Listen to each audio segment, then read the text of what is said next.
السلام علیکم ناظرین، آپ دیکھ رہے ہیں زی ایچ نیوز، میں ہوں ظہیر احمد۔ ناظرین، آج کا دن جو تھا وہ نون لیگ کے لیے ایک قسم کا بڑا سوالیہ نشان لے کے آیا، کیونکہ ابھی جمعرات کے دن اعلانات کیے جا رہے تھے کہ نواز شریف صاحب 15 ستمبر کو واپس آ رہے ہیں، نواز شریف صاحب 16 ستمبر کی فلائٹ پکڑیں گے، نواز شریف صاحب یہ کریں گے واپس آ کے۔ اور جس وقت اسمبلی کے اندر قانون پاس کروائے گئے تھے اس وقت بڑے زور و شور کے ساتھ خوشیاں بھی منائی گئی تھی، لیکن آج جو review of order and judgment آیا، سپریم کورٹ نے جو فیصلہ سنایا جمعے کو، اس کے بعد سے یہ سوال اٹھ رہا ہے کہ نواز شریف صاحب واپس آئیں گے یا نہیں آئیں گے۔ اس پہ بات کریں گے اور اس کے ساتھ ساتھ نگران وزیر اعظم پہ بھی بات کریں گے۔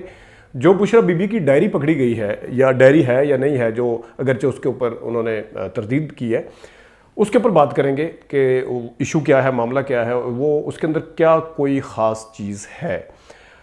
شروع کرتے ہیں ہم اسی سے۔ Review of order and judgment جو آیا اس کے مطابق نواز شریف صاحب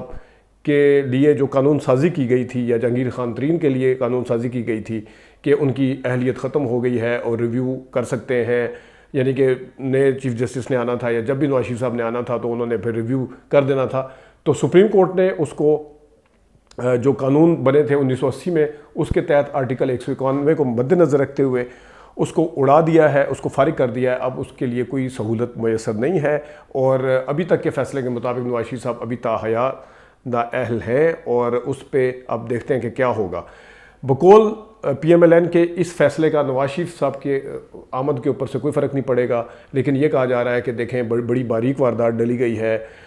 یہ اس چیز کا انتظار کیا گیا کہ کب اسمبلی ختم ہوگی۔ سپریم کورٹ پچھلے 12 جون سے لے کے پتہ نہیں کتنے دن تک یہ فیصلہ روک کے 16 جون کو جب بھی انہوں نے سنایا محفوظ کیا تھا، یہ روک کے بیٹھی ہوئی تھی، اور اس انتظار میں تھی کہ جس دن اسمبلی جائے گی تاکہ پارلیمنٹ ختم ہو جائے، اور اس کے پارلیمنٹ کے جانے کے بعد یہ ہو جائے۔ اور یہ واردات ڈالی گئی، کچھ نے یہ بھی کہا، کچھ نے یہ کہا کہ پارلیمان کے اس کو انڈرمائن کیا گیا ہے وغیرہ وغیرہ، اور یہ بڑی سازش ہے۔ اور حالانکہ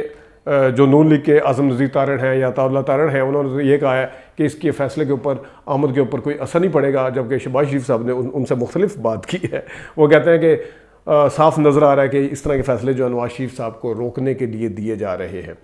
تو یہ جو اجلت کے یا واردات کے حوالے سے بات کر رہے ہیں، اس کے حوالے سے صرف اتنا ہے کہ جس وقت اپنے حق میں نیب کے قوانین پاس کروائے جا رہے تھے، جس وقت اس پارلیمنٹ کو استعمال کرتے ہوئے اپنے حق میں قانون بنوائے جا رہے تھے، جس وقت اجلت میں سارا کچھ کیا جا رہا تھا، اس وقت کوئی اور نہیں، خود پی ایم ایل این کے senator, P M L N کے ایم این اے اس چیز کے اوپر سوالات اٹھا رہے تھے۔ ان کے اتحادی رضا ربانی، فیصل کریم کنڈی پیپلز پارٹی سے جو ہیں وہ سوالات اٹھا رہے تھے، جو بلوچستان باپ کے جو ممبر ہیں وہ سوالات اٹھا رہے تھے، کامران مرتضیٰ جے یو آئی ایف کے ہیں وہ سوالات اٹھا رہے تھے۔ اس وقت آپ کو نظر نہیں آ رہا تھا کہ کس طریقے سے آپ پارلیمنٹ کو استعمال کر رہے ہیں اپنے حق کے لیے، کس طریقے سے آپ یہ سارے قوانین بنا رہے ہیں، سب کو واضح طور پر نظر آ رہا تھا۔ اس وقت جب یہ خود آوازیں اٹھی تھی تو سپریم کورٹ کا جس کا کام ہے تشریح کرنا، آپ جتنا مرضی کہتے ہیں مقننہ کا کام یہ ہے، مقننہ کا آئین کی تشریح کرنا جو ہے وہ سپریم کورٹ کا کام ہے، اور سپریم کورٹ نے کہا ہے کہ آپ یہ سادہ قانون سازی سے 1980 کے جو قوانین ہیں وہ ختم نہیں کر سکتے، اس کے لیے آپ کو اسمبلی سے 2/3 میجورٹی کے ساتھ امینڈمنٹ کرنی پڑے گی آئین کے اندر، جو کہ سادہ قانون سازی نہیں ہو سکتی۔ تو اس کے بعد سے اب کہنے کو تو یہ کہنا ہے کہ ان کی آمد پہ کوئی اثر نہیں پڑے گا، لیکن اثر پڑے گا۔ اب وہ ٹوٹل ڈیپینڈنٹ ہوں گے کہ کوئی رستہ اس کے اندر سے کیسے نکلتا ہے، کوئی الیکشن کمیشن کے اندر سے نکلتا ہے، کوئی الیکشن ایکٹ کے اندر سے کوئی راستہ نکالنے کی کوشش کریں گے۔ لیکن کچھ لوگ جو ہیں وہ اشارے کر رہے ہیں کہ نصرت جاوید سمیت کہ اعظم نذیر تارڑ صاحب نے بڑی باریک واردات ڈالی ہے، جنہوں نے چیف جسٹس عمر عطا بندیال کے لیے راستہ صاف کیا۔ اب وہ کس سینس میں کہہ رہے ہیں، میں نے پہلے بھی 2-3 دفعہ ویڈیو میں کہا تھا کہ اعظم نذیر تارڑ صاحب سے شریف فیملی، خاص طور پہ نواز شریف کی جو فیملی ہے وہ اتنی زیادہ خوش نہیں تھی۔ یہی وجہ تھی کہ عرفان قادر صاحب کو آگے لے کے آیا گیا تھا اس وقت۔ بہرحال یہ چیزیں اپنی جگہ پہ ہیں، لیکن اب نواز شریف صاحب کا ایک امتحان ہے۔ کچھ لوگ یہ کہہ رہے ہیں کہ پلڑے جو ہے اب برابر ہوئے ہیں، کیونکہ دونوں عمران خان صاحب بھی مائنس ہیں تو نواز شریف صاحب بھی مائنس ہیں۔ نواز شریف صاحب کے اوپر کیا گزری ہوگی، مریم نواز شریف صاحبہ کے اوپر جو بالکل بنا کے بیٹھے ہوئے تھے ان کے اوپر کیا گزری ہوگی۔ اور یار لوگ یہ کہہ رہے ہیں جس طرح زمینی حقائق کے مطابق ابھی تک شاید دوبارہ گراؤنڈ جو ہے وہ شہباز شریف صاحب کے لیے صاف کیا جا رہا ہے، ان کے لیے ماحول بنایا جا رہا ہے۔ تو کچھ لوگ یہ کہہ رہے ہیں کہ شہباز شریف صاحب اوپر سے جتنی مرضی تردید کریں، لیکن وہ تردید کرنے کا بھی ان کا انداز یہ ہوگا کہ ماشاءاللہ ٹھیک ہو گیا بالکل۔ خیر، یہ چیزیں ہیں جو کہ اس قانون کے تحت تھی، اور یہ کوئی آج کا دن جو تھا باقی جمعوں کی طرح یہ والا دن بھی کوئی جو اکثر جمعے کو اس طرح کے فیصلے آتے ہیں اتنا اچھا نہیں تھا ان کے لیے. دوسرا نگران وزیر اعظم کے لیے جس طرح بڑے لطیفے بنے ہوئے ہیں کہ جب اپوزیشن لیڈر راجہ ریاض اور شہباز شریف صاحب ملے تو دونوں نے ایک دوسرے سے پوچھا کہ کون ہے نگران وزیر اعظم. ظاہر ہے نہ ان کے مانے جا رہے ہیں نہ ان کے مانے جا رہے ہیں. اب سننے میں آیا کہ صادق سنجرانی صاحب بھی بڑے زور و شور کے ساتھ بیچ میں انٹری مار چکے ہیں. صادق سنجرانی صاحب کا پاور کوریڈورز میں جو مقتدر حلقے ہیں ان میں بڑی سے ہے. شہباز شریف صاحب سے انہوں نے ویسے ملاقات کی ہے, راجہ ریاض سے بھی ملاقات کی ہے, اور پھر انہوں نے جے یو آئی ایف کے فضل الرحمان صاحب سے بھی ملاقات کی ہے. بہرحال لیکن یہ ہے کہ ابھی تک جو ہے نگران وزیر اعظم کا اعلان نہیں ہوا. پچھلے والے معاملے کے اوپر ایک چیز جو بڑی انہوں نے کہا کہ جلدی میں کام کیا گیا, یہ کیا گیا. شہباز شریف صاحب, وزیر اعظم شہباز شریف, وہ اس چیز کو ملانے کی کوشش کریں کہ میں نے جو سمری بھیجی تھی 9 یا 10 کی رات کو, تو صدر مملکت نے فوراً کیسے وہ اس کے اوپر سائن کر دیے. ان کو اس چیز پہ بھی اعتراض ہے کہ فوراً سائن کیوں کیے. اگر نہ کرتے تو پھر اعتراض اٹھتا کہ ابھی تک سائن کیوں نہیں کیے جا رہے, صدر کیا سوچ رہے ہیں, کیا مدت پوری کروانا چاہتے ہیں تاکہ 60 دن میں الیکشن ہو, کیوں نہیں کیا جا رہا, کوئی طریقہ نکالنا. لیکن جب انہوں نے سائن کر دیے, اس چیز کو جوڑا جا رہا ہے شاید سپریم کورٹ کے فیصلے کے ساتھ کہ صدر نے جلدی اس وجہ سے سائن کیے کہ ملی بھگت کے ساتھ یہ فیصلہ سنایا گیا. اور ظاہر ہے ایک لمبا چوڑا فیصلہ ایک, اور وہ بھی جاز الاحسن صاحب نے سنایا ہے. ان کا لکھا ہوا منیب اختر صاحب بھی تھے بیچ میں, انہوں نے باریک نقطے بھی بیچ میں جو آپ کو پتہ ہے کہ کیے تھے. لیکن بہرحال نگران وزیر اعظم کے ساتھ یہ والا جو معاملہ ہے یہ بھی جوڑا جا رہا ہے اس کے ساتھ. اب میں آتا ہوں, بڑا زور شور ہوا کہ کس طرح بشرا بی بی کی ڈائری جو پکڑی گئی تھی,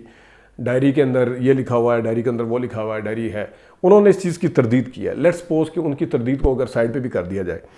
ان کی تردید کو اگر سامنے نہ بھی رکھا جائے, تو اس میں ڈائری میں کیا چیزیں ہوتی ہیں. ڈائری انسان کی پرسنل ڈائری ہوتی ہے, اسی کے اندر ہی پاسورڈ لکھے جائیں گے, اسی کے اندر ہی اپنے ای میل وغیرہ لکھے جائیں گے, اسی کے اندر ہی کوئی چیز وش لسٹ لکھی جائے گی, اسی کے اندر ہی سارا کچھ ہوگا کہ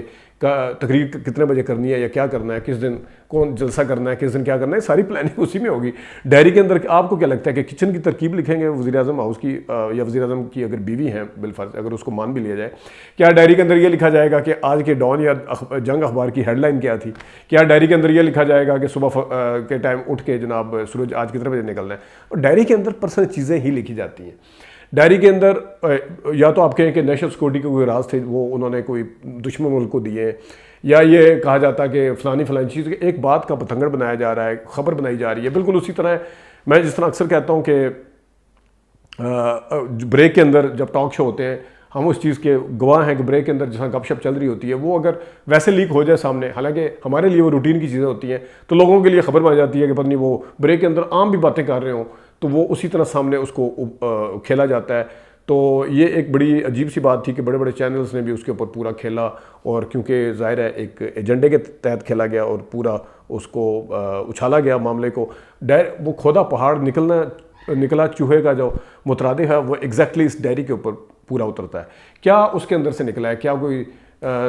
جو ڈیٹیل نکلی ہیں فراڈ کی, کوئی کرپشن کی ڈیٹیل نکلی ہیں, کوئی ملکی راز فاش کرنے کی ڈیٹیلز نکلی ہیں, کوئی اور نکلی ہیں, یہی ہوگا نا. کسی کی ڈائری اٹھا کے دیکھ لیں, کسی کی بھی ڈائری اٹھا کے, ڈائری کے اندر یہی چیزیں ہی لکھی ہوتی ہیں اپنی پرسنل یادداشت کے لیے کہ کوئی چیزیں ادھر ادھر مس نہ ہو جائیں, یا کوئی پلاننگ لکھی جاتی ہے, ڈے ریزولوشن لکھا جاتا ہے,